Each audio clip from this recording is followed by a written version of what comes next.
Deus vê a administração. O destino do Samuel é para dirigir a Israel.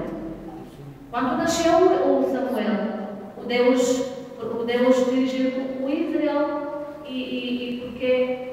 porque é muito importante as mulheres para orar, mas não é só para nós, porque o Deus não vê o óculos de Deus não é como nós.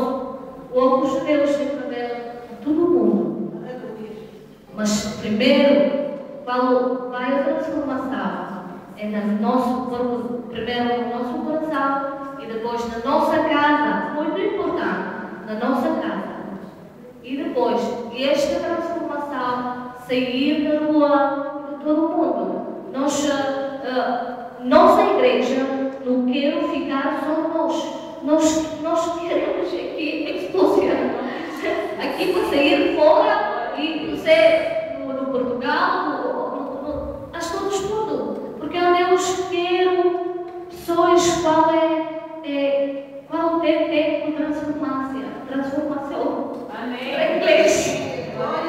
Obrigada por Deus. Aleluia.